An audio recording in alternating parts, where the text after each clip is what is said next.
नमस्कार, 22 जिले 22 खबर देख रहे हैं आप। आपके साथ मैं हूं गीतांजलि। हरियाणा केंद्रीय विश्वविद्यालय महेंद्रगढ़ की 8वें दीक्षांत समारोह का आयोजन किया गया और इस अवसर पर हरियाणा के राज्यपाल माननीय श्री बंडारू दत्तात्रेय ने मुख्य अतिथि के रूप में वहां शिरकत की, जबकि विशिष्ट अतिथि के रूप में राष्ट्रीय प्रत्यायन बोर्ड के अध्यक्ष प्रोफेसर के अग्रवाल दीक्षांत समारोह में शामिल हुए। दीक्षांत समारोह में हरियाणा के सामाजिक न्याय एवं अधिकारिता मंत्री ओम प्रकाश यादव और पूर्व शिक्षा मंत्री प्रोफेसर रामविलास शर्मा भी उपस्थित रहे। राज्यपाल महोदय ने इस अवसर पर चंद्रशेखर आजाद के बलिदान दिवस के अवसर पर उन्हें श्रद्धा सुमन अर्पित किए। विश्वविद्यालय में आयोजित इस दीक्षांत समारोह की शुरुआत कुलगीत के साथ शुरू हुई।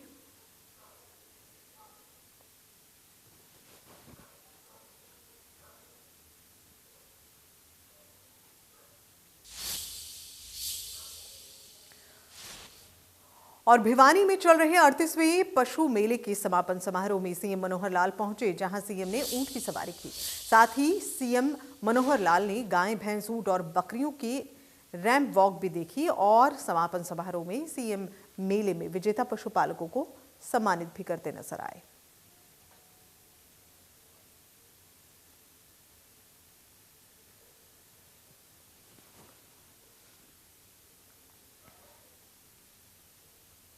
कल्याणकारी नीतियों का फायदा उठाएं। मुर्रा ब्रीड रनर अप स्थान प्राप्त किया है इस भैंस ने। जोरदार तालियां भाई। 20 लीटर से अधिक काला सोना है हरियाणा का। ब्लैक गोल्ड जो विदेशों में भी जिसकी पहचान है, हरियाणा की स्थान विदेशों में मुर्रा नस्ल का नाम जोरदार है। साहिवाल ब्रीड रनर अप स्थान प्राप्त किया है। जोरदार तालियां। बहुत ही सुंदर गाय देखने में, ये साहिवाल नस्ल की गाय।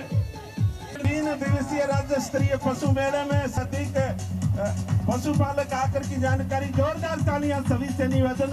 सर 2000 से अधिक पशु ये जिला सर्वश्रेष्ठ नस्ल है, ये हरियाणा की शान है। अगला में निवेदन। जोरदार तालियां। ये मारवाड़ी नस्ल का बकरा है सर, सर्वश्रेष्ठ। इसकी ऊंचाई देखने लायक बनती है। ये पशु अनमोल पशु, किसी कम नस्ल के पशु जो कि बॉलीवुड फिल्म स्टार कलाकारों से कम नहीं सर। और के लिए पशु की व्यवस्था की गई है सर। और सर सभी आने वाले किसानों और पशुपालकों के भोजन की भी व्यवस्था की गई है सर। माननीय करौटा गया है सर। और यही और ये राजस्थानी नस्ल का बहुत ही जोरदार तालियां ऊंट पूरे हिंदुस्तान में, पूरे एशिया में ऐतिहासिक मेला है। जोरदार तालियां भाई। ये राजस्थानी ऊंट। और हम 50 साल पीछे की याद दिला रहा है, जब ऊंटों पर बारात जाया करती थी सर। सैनिकों द्वारा पढ़ाए गए हैं सर, प्रशिक्षण दिया गया है। जोरदार तालियां सभी से निवेदन है। और सर प्रथम दिन दूसरे स्तर में जब केंद्रीय मंत्री पुरुषोत्तम रूपाला जी आए थे, उन्होंने भी हरियाणा सरकार की जनहितैषी नीतियों की सर कि हरियाणा सरकार की तरफ से पशुपालन और मछली पालन के क्षेत्र में कोई भी योजना आएगी तो हर सभी। जोरदार तालियां सभी से निवेदन है। ये बहुत ही सुंदर दिखने में सज धजे ऊंट, जो कि 50 साल पीछे की हमारी सनातन संस्कृति और सभ्यता की याद दिला रहे हैं। जब ये दे रहे हैं सर, गांव में जाकर इस मेले का प्रचार किया। और वहीं महम में 24 खाप के चबूतरे पर जेजेपी की हल्का स्तरीय रैली आयोजित की गई और इस रैली को डिप्टी सीएम दुष्यंत चौटाला ने संबोधित किया। दुष्यंत चौटाला ने कहा कि महम के कुछ गांवों में जल भराव की समस्याएं हैं, उनको दूर किया जाएगा। साथ ही खराब हुई फसलों का मुआवजा भी किसानों को दिया जाएगा। युवाओं को प्राइवेट सेक्टर में 75% आरक्षण के मुद्दे पर उन्होंने कहा कि प्रदेश के बेरोजगार नौजवान ज्यादा से ज्यादा संख्या में कौशल विकास योजना के तहत अपना पंजीकरण करवाएं, ताकि उनको रोजगार उपलब्ध करवाया जा सके। दुष्यंत चौटाला ने कहा कि इस मामले में हाईकोर्ट में भी 4 मार्च को सुनवाई होगी। लगता है कि यहां भी फैसला उनके हक में होगा। महम की रैली में जिस तरह का जोश नजर आया, उससे देखकर लगता है कि प्रदेश का युवा जेजेपी के साथ जुड़ने के लिए पूरी तरह से तैयार है। उनकी रैलियां निरंतर प्रदेश में चलती रहेंगी। ये मानता हूँ 75% युवाओं के लिए रोजगार में अधिकार हमारा लक्ष्य है। और एक युवा साथी इस दृढ़ संकल्प के साथ रजिस्ट्रेशन में भी पूरा योगदान दे रहा है कि ज़्यादा से ज़्यादा युवा साथी रजिस्टर भी करें और ज़्यादा से ज़्यादा युवा साथियों को आने वाले भविष्य में प्राइवेट सेक्टर में भी रोज़गार हम अच्छी तादाद में दिला पाएँ। माननीय हाई कोर्ट में भी 4 तारीख की सुनवाई है, शेड्यूल हम अपनी तरफ से दे देंगे और पूरी पैरवी करेंगे कि ये अच्छे तरीके से प्रदेश में लागू हो। और आज महम में भी जिस तरह का जोश दिखा, मैं तो मानता हूँ कि प्रदेश का प्रत्येक व्यक्ति इस ऐतिहासिक कदम के साथ अपने आप को जोड़ने का काम। और वहीं गुरुग्राम में महान स्वतंत्रता सेनानी चंद्रशेखर आजाद के बलिदान दिवस पर भारतीय जनता पार्टी ने वंदे मातरम का उद्घोष किया और बलिदानी को याद किया। गुरुग्राम जिले में कार्यक्रम बादशाहपुर विधानसभा के ढोरका गांव में बड़े ही भावपूर्ण तरीके से मनाया गया। प्रयागराज से लाई गई बलिदानी मिट्टी अपने माथे से लगाई गई और वंदे मातरम का उद्घोष लगाया गया। इसी के साथ सभी ने इस मिट्टी का अपने अपने माथे पर तिलक कर स्वतंत्रता सेनानियों की गाथाओं को घर घर पहुंचाने का संकल्प लिया। भाजपा के प्रदेश अध्यक्ष ओम प्रकाश धनखड़ ने जिला किसान मोर्चा द्वारा आयोजित कार्यक्रम में बोलते हुए बलिदानी की उपेक्षा के लिए कांग्रेस को जिम्मेदार बताया। प्रदेश अध्यक्ष ने कहा कि मजबूत देश समय की जरूरत है। देशभक्ति से देश को मजबूत नेतृत्व मिलता है, मजबूत नेता से देश मजबूत होता है। भारतीय जनता पार्टी किसान मोर्चा ने आज हरियाणा बोलेगा वंदे मातरम चंद्रशेखर आज़ाद के बलिदान दिवस को पूरे हरियाणा की हर विधानसभा में पूरे भावपूर्ण तरीके से भावांजलि देने का एक आयोजन किया है। 22 फरवरी को एक डेलीगेशन प्रतिनिधिमंडल चंद्रशेखर आज़ाद पार्क प्रयागराज गया था। वहाँ से उस शहीद स्थल की मिट्टी लेकर आए और उससे तिलक करते हुए पूरे हरियाणा में इस प्रकार के भावपूर्ण कार्यक्रम आयोजित किए गए हैं। हमारा प्रयास है कि आज़ादी के इस अमृत महोत्सव में हर वीर को जो उसका योगदान है देश की आज़ादी के लिए उसी भाव के साथ याद करें, उसी उनके जो जितनी ऊंचाई थी उनके जीवन के, उनके व्यक्तित्व की, उनकी सोच की वो ऊंचाई, वो व्यक्तित्व और उनका जो विचार दर्शन था वो लोगों को के सामने लेकर आएँ और जिससे जो एक पक्षीय जो इतिहास देश का बनाया गया, आज़ादी का इतिहास जो पढ़ाया गया, जिसमें छुपा दिया गया नेताजी सुभाष चंद्र बोस के झंडे फहराने 30 दिसंबर 43 को, जिसमें छुपा दिया गया वाइपर टापू को, जिसमें छुपा दिया गया चेन गैंग जेल को, जिसको जिनका नाम आना चाहिए था। मैंने अभी आपके सामने कुछ बड़े शहीदों से संबंधित सवाल पहुँचे और लोगों की गर्दन आप देख रहे थे कि उनको पता नहीं है। इसलिए पता नहीं है क्योंकि लोगों के सामने वो इतिहास लाया नहीं गया, उनको बहुत थोड़ी जगह मिली। तो इस नाते से उनका जितना बड़ा कंट्रीब्यूशन है और जितनी बड़ी उनकी सोच है वो पब्लिक डोमेन में। और धर्मनगरी कुरुक्षेत्र पहुंचे हरियाणा विधानसभा अध्यक्ष ज्ञानचंद गुप्ता ने 25वें महाराजा अग्रसेन छात्रवृत्ति सम्मान योजना कार्यक्रम में शिरकत करते हुए आयोजकों को बधाई दी। उन्होंने कहा कि जरूरतमंद विद्यार्थियों को शिक्षा देने के लिए महाराजा अग्रसेन छात्रवृत्ति सम्मान योजना चलाई जा रही है, जो कि बेहद ही मानवीय कार्य है, क्योंकि शिक्षा से बड़ा कोई दान नहीं। और उन्होंने इसके लिए आयोजकों को बधाई देते हुए कहा है कि समाज सेवा के कार्य के लिए वो अग्रसर हैं। एक भव्य आयोजन, ऐसे जो गरीब विद्यार्थी हैं समाज के, उनको शिक्षा देने के लिए आज एक कार्यक्रम का आयोजन किया गया। मैं बधाई देना चाहूँगा मैसी को, जो महाराजा अग्रसेन शिक्षा सम्मान योजना जो पिछले 15 साल से ऐसे ज़रूरतमंद बच्चों के लिए कार्य कर रही है, उनको शिक्षा देने का कार्य कर रही है। मैं समझता हूँ कि शिक्षा से बड़ा दान कोई और हो नहीं सकता। और एक परिवार के अंदर एक बच्चे को शिक्षा दे करके उस परिवार का मान और सम्मान और उसकी रोजी रोटी के योग्य उसको बनाना एक बहुत बड़ा कार्य है। और मैसी ये जो कार्य कर रही है, मैं इसके लिए बधाई देना चाहता हूँ और कामना करता हूँ कि वो इसी प्रकार से समाज की सेवा में अग्रसर है। और कृषि मंत्री जेपी दलाल ने रबी फसल में ओलावृष्टि से हुए नुकसान की भरपाई के लिए अधिकारियों को आवश्यक दिशा निर्देश दिए। कृषि एवं किसान कल्याण मंत्री लोहारू हल्की के गांव पहाड़ी, सिंघानी और खरखड़ी का दौरा कर ओलावृष्टि से हुए नुकसान का जायजा ले रहे थे। उन्होंने कहा कि जिन किसानों ने अपनी फसलों का बीमा करवाया हुआ है, उन्हें बीमा कंपनी की ओर से मुआवजा दिया जाएगा। इसके लिए जिन किसानों ने अपनी फसलों का बीमा नहीं कराया, उन किसानों के नुकसान की भरपाई सरकार की ओर से की जाएगी। परसों शाम को रात को कई जिलों में ओलावृष्टि हुई है और इससे लगभग जो काटने के लिए तैयार फसल थी सरसों की, गेहूं की, उसको काफ़ी नुकसान हुआ है। और मैंने आज यहाँ देखा है पहाड़ी में, सिंघानी में, खरकड़ी में बेहद नुकसान है किसानों की सरसों में।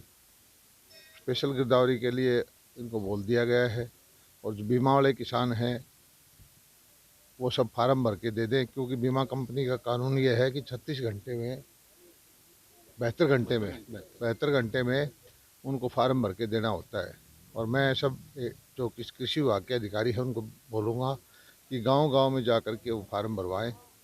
और यही आदेश मैं बारडा में दूंगा, यही महेंद्रगढ़ में, जहाँ जहाँ भी ओलावृष्टि हुई है, बीमित किसान है उसको बीमा कंपनी से भरपाई कराएंगे मुआवजे की, और जो नहीं बीमा के किसान हैं उसके स्पेशल गिरदावरी के ऑर्डर करवा के उनकी जो नुकसान हुआ है उसकी भरपाई करवाएंगे।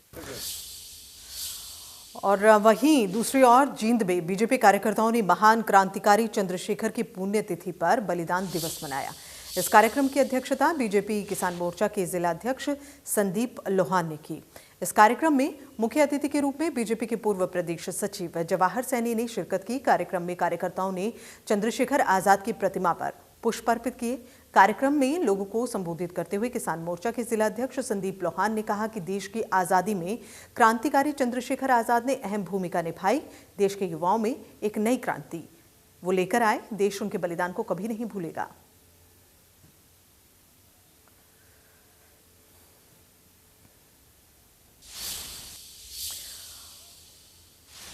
और अंबाला की मेयर शक्ति रानी शर्मा की अध्यक्षता में काफी लंबे वक्त से मेडिकल कैंप लगाए जा रहे हैं और इसके साथ ही बड़ी पहल करते हुए Pandit Kedarnath Sharma hospital bed charitable trust की ओर से छात्रों के लिए निःशुल्क ऑनलाइन कोचिंग की शुरुआत की गई।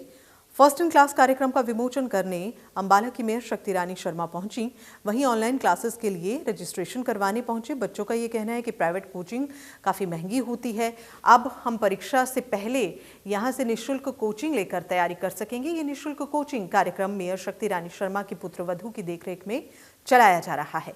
इस कार्यक्रम के तहत 9वीं से 12वीं और 12वीं 10वीं ये सभी जो बच्चे हैं निःशुल्क इनको ऑनलाइन क्लासेस दी जाएंगी और जूम ऐप के जरिए ये क्लासेस इन्हें उपलब्ध कराई जाएंगी, जिसमें रजिस्ट्रेशन करवाने की संख्या में छात्र आयोजित सेमिनार में पहुंचे। और बच्चों को एग्ज़ाम की काफ़ी चिंता होती है। कोचिंग संस्थानों में ट्यूशन फीस में काफ़ी महंगाई जो है चल रही है, उसको देखते हुए ये ट्यूशन फीस काफ़ी महंगी होती है। मेयर मैडम द्वारा फर्स्ट इन क्लास कार्यक्रम की शुरुआत की गई। इसमें अनुभवी अध्यापक बच्चों को फिजिकल केमिस्ट्री, बायो, मैथ समेत अन्य सब्जेक्ट्स की कोचिंग क्लासेस देंगे। और कोविड की तीसरी लहर के बाद आज गांव कोला में मेडिकल कैंप लगाया गया। मेडिकल कैंप में पहुंची मेयर शक्ति रानी शर्मा ने ये बताया कि कोविड की वजह से बंद हुए मेडिकल कैंप की शुरुआत फिर से हुई है। उन्होंने ये भी बताया कि बच्चों को निःशुल्क ऑनलाइन कोचिंग के लिए आज से रजिस्ट्रेशन शुरू हो चुका है। देखिए, आज तो मेडिकल कैंप है जो हम पहले लगातार लगाते आ रहे थे और कोरोना की वजह से बीच में डिसकंटिन्यू कर दिया गया था। वो दोबारा से अब वीकेंड पे हमने शुरू करा है और हमारे स्पेशलिस्ट डॉक्टर्स हैं यहाँ पर, नेत्र विशेषज्ञ हैं और सर्जरी के हैं, डेंटिस्ट हैं, मेडिसिन के हैं और जो हमारा रक्त जांच का जो है वैन है वो भी है। और इसके अलावा एक आज नई मुहिम हमने छेड़ी है जिसमें हम बच्चों को free of cost coaching classes दे रहे हैं। 9-10th के बच्चे हैं, जो 9-10th के जो बच्चे हैं उनके लिए हमने free of cost coaching classes रखी हैं। बच्चे अपने आज रजिस्ट्रेशन करा रहे हैं और नेक्स्ट वीक से उनकी क्लासेस होंगी। ये माता जी श्रीमती शक्ति रानी शर्मा जी जो मेयर हैं अंबाला सिटी के, ये उनकी मुहिम है कि जो बोर्ड्स में बच्चे अपेयर होंगे इस साल अंबाला शहर के, उनको बहुत टेंशन होती एग्ज़ाम्स प्रेप में। बच्चे कईयों के घर में 2 बच्चे बीमार हुए हैं, स्कूल नहीं जा पाए हैं, कोचिंग क्लासेस में नहीं जा पाए हैं, पढ़ाई पे ध्यान नहीं दे पाए हैं क्योंकि या तो उनके घर में कोई बीमार है या महामारी की वजह से हम सभी एक ना एक तरीके से त्रस्त हैं। तो उसकी वजह से बच्चे अपनी स्टडीज़ पे कंसंट्रेट नहीं कर पाए हैं। तो ये एक मुहिम है कि हम फ्री क्लासेस देंगे फ़िज़िक्स, केमिस्ट्री, मैथ और बायो 9, 10th और 12th के बच्चों को, ताकि उनके बोर्ड एग्ज़ाम्स में उनके प्रिपरेशंस के लिए हो। ये एक वर्चुअल प्लेटफॉर्म पे होगा, तो बच्चों के लिए सेफ़ है, वो अपने घर के एनवायरनमेंट में, सहूलियत में और सेफ्टी में ये क्लासेस कर सकते हैं। बच्चों को ऑनलाइन ये क्लासेस वाया जूम लिंक में भी भेजी जाएंगी, जिसमें टीचर्स उनको कोचिंग देंगी। सब्जेक्ट्स जो टफ़ सब्जेक्ट्स होते हैं एग्ज़ाम्स में, क्या क्या क्वेश्चंस आ सकते हैं, इस बारे में टीचर्स गाइडेंस देंगी। हाँ, जो इस एरिया की अम्बाला की मेयर हैं, उन्होंने बहुत अच्छा इनिशिएटिव लिया है कि ऑफलाइन मतलब ऑनलाइन क्लासेस लेंगे जो फ्री ऑफ कॉस्ट है। फ्री ऑफ कॉस्ट ये बहुत अच्छी बात है। जो मतलब हमारे जैसे मतलब स्टूडेंट हैं, उनके पेरेंट्स मतलब उन पेरेंट्स अफोर्ड कर सकते हैं ये ऑनलाइन क्लासेस, पर जो मतलब जो ऐसे मतलब लोकल एरियाज़ हैं, मतलब वो अफोर्ड नहीं कर पाते कोई मतलब ऑनलाइन क्लासेस। जैसे हो जाते हैं यूट्यूब के लेक्चर्स होते हैं, वो कॉस्ट हो जाते हैं, बहुत कॉस्टली हो जाते हैं। तो ऐसे के लिए फ्री ऑफ कॉस्ट है, तो बहुत अच्छा इनिशिएटिव है मैम का। मेरा नाम आकाश है, मैं क्लास 11th में पढ़ता हूँ और मैं आज यहाँ सेमिनार में आया हूँ जो कंडक्ट कराया गया है श्रीमती शक्ति रानी शर्मा, जो हमारी अम्बाला की मेयर है, और इन्हें ये कंडक्ट कराया। मैं इसे अप्रिशिएट करता हूँ कि मतलब बहुत सारे हम तो एफर्ट कर सकते हैं फ़ीस कोचिंग सेंटर्स की, पर कुछ लोग होते हैं जो नहीं कर पाते, मतलब स्लम एरिया से भी आते हैं, तो उनके लिए बेनिफिशियल, ऑफ कोर्स बेनिफिशियल है। मैं जंगली से रहता हूँ, साइंस अकेडमी जाता हूँ, मेरे कोचिंग सेंटर साइंस अकेडमी है और मैं 10th क्लास में हूँ। आज मैं यहाँ पर आया था, श्रीमती शक्ति रानी जो मेरी मेयर है, उन्होंने ऑर्गेनाइज़ कराया है फर्स्ट इन क्लास एक ऑनलाइन ऐप है जो फ्री ऑफ कॉस्ट है, हर बच्चे के लिए बेनिफिशियल है, इसलिए हम यहाँ पे आए थे। वैसे अच्छा है, वैसे मतलब बुराई तो नहीं है, पर फ्री है तो बढ़िया है। आज हम इस सेमिनार में आए हैं फर्स्ट इन क्लासेस का, जो कि हमारी जो मेयर हैं अम्बाला की श्रीमती शक्ति रानी शर्मा, उनके जो ट्रस्ट है उसके द्वारा ऑर्गेनाइज कुछ ऑनलाइन क्लासेस कराई गई हैं। तो ये एक तरह से हमारे लिए बेनिफिशियल हो सकता है, बहुत ही ज़्यादा बेनिफिशियल हो सकता है, क्योंकि देखिए जैसे कुछ लोग कोचिंग जाते हैं, मतलब इन सारी चीज़ों में जाते हैं, तो फीसिस लगती हैं लाइक 2200 लाइक फीसिस लगती हैं। तो जो कुछ पेरेंट्स हैं वो अफोर्ड कर सकते हैं, कुछ नहीं कर सकते हैं। तो ये एक अच्छा स्टेप हो सकता है कि जो अफोर्ड नहीं कर सकते उनको भी एक मौका मिले कि वो। और रतिया के दर्जनों स्टूडेंट्स पिछले 2 दिनों से भूखे प्यासे रोमानिया बॉर्डर पर फंसे हैं। परिजन प्रदेश सरकार और सिरसा लोकसभा क्षेत्र की सांसद सुनीता दुग्गल की मार्फत केंद्र सरकार से मदद की गुहार लगा रहे हैं। छात्र छात्राओं के परिजनों का रो रो कर बुरा हाल है। उनका ये कहना है कि सरकार हमारे बच्चों को जल्द सुरक्षित वापस स्वदेश लेकर आए।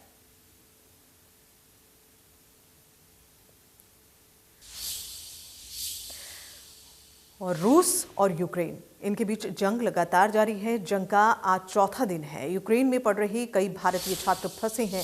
केंद्र और राज्य सरकार भारतीयों को वेतन वापसी के लिए सतर्क है और इसके अलावा अब तक यूक्रेन से 709 भारतीय वतन वापस आ चुके हैं। करनाल का युवक विनय ने इंडिया न्यूज़ हरियाणा से एक्सक्लूसिव बातचीत की और यूक्रेन के हालातों को लेकर उन्होंने अपना जो उनका एक्सपीरियंस था उसे साझा किया।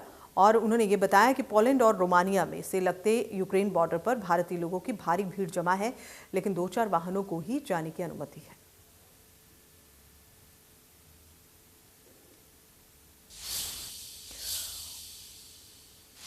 और स्वास्थ्य विभाग द्वारा लोगों को उनके घर द्वार पर ही चिकित्सा सुविधा मिले, इसको लेकर रादौर क्षेत्र में स्वास्थ्य विभाग की मोबाइल मेडिकल टीम गांव-गांव जाकर लोगों के स्वास्थ्य की जांच कर रही है। वहीं उन्हें मौके पर ही दवाइयां भी उपलब्ध करवाई जा रही हैं। और इसी कड़ी में स्वास्थ्य विभाग की मोबाइल मेडिकल टीम घेसपुर गाँव पहुंची, जहाँ करीब 50 लोगों के स्वास्थ्य की जाँच की गई। इस बारे में जानकारी देते हुए डॉक्टर मोहित शर्मा ने बताया कि विभाग की इस मोबाइल मेडिकल टीम का खासकर उन लोगों को विशेष लाभ मिल रहा है जो अस्पताल तक पहुंचने में असमर्थ हैं।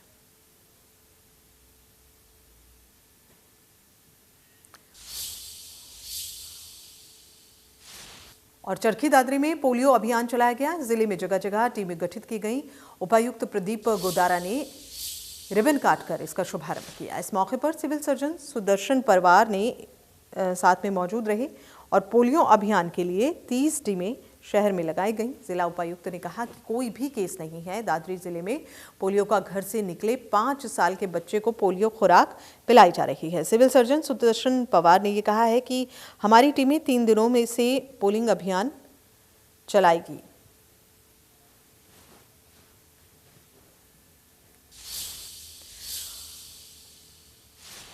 और नूह जिले में तेज हवाओं के साथ ओलावृष्टि हुई। किसानों की मेहनत पर पानी फिर गया। कुछ देर के लिए ओलावृष्टि हुई, लेकिन गेहूं और सरसों की फसलों को काफी नुकसान हुआ। खेतों में खड़ी फसल तेज हवाओं की वजह से नीचे बिछ गई। कुदरत की इस मार से किसान काफी दुखी हैं। किसानों ने सरकार और प्रशासन से ओलावृष्टि के लिए नुकसान की गुहार लगाई है और किसानों ने यह बताया है कि रात में हुई ओलावृष्टि की वजह से उनकी फसलों को खासा नुकसान हुआ। किसानों ने यह भी बताया कि मेवात का किसान कृषि पर आधारित है। सरसों की फसल पककर तैयार थी, लेकिन ओलावृष्टि हो गई जिससे फसल पूरी तरह से नष्ट हो गई है। उन्होंने कहा कि फसल का इस तरह से नष्ट होना उनके लिए बहुत ही नुकसानदायक है।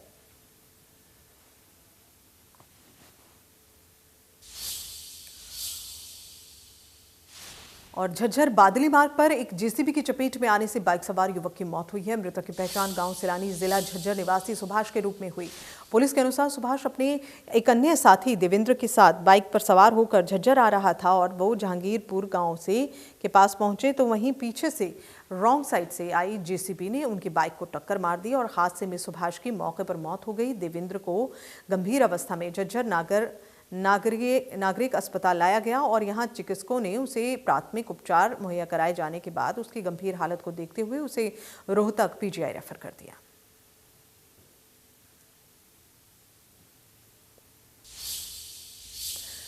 और सोनीपत के गढ़ मिरकपुर गांव में जमीनी विवाद को लेकर हुए झगड़े में गला काटकर पीट कर किसान की हत्या करने का एक मामला सामने आया। मृतक की पत्नी ने गांव के ही 2 भाइयों समेत 4 आरोपियों पर हत्या करने का आरोप लगाया है। पुलिस ने शव को पोस्टमार्टम करवाया है। परिजनों को ये शव सौंप दिया गया और हत्या के आरोपियों की गिरफ्तारी के लिए पुलिस की सीआईए और बहालगढ़ थाना पुलिस की टीमों का गठन किया गया। पंचायती जमीन को लेकर विवाद चल रहा था।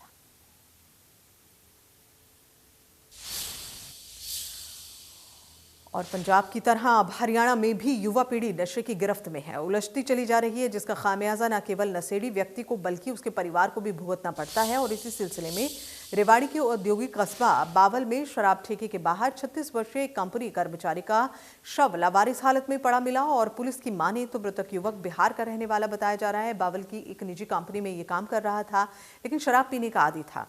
आशंका यह है कि शराब के अधिक सेवन से या ठंड लगने से इसकी मौत हो गई है।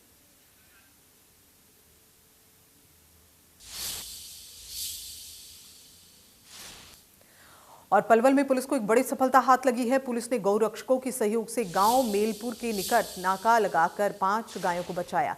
इसके साथ ही तीन जो गौ तस्कर थे उन्हें गिरफ्तार किया है। 5 गायों को नूह की गौशाला में सुरक्षित भेजा गया, जबकि 3 आरोपियों के खिलाफ मामला दर्ज कर लिया है।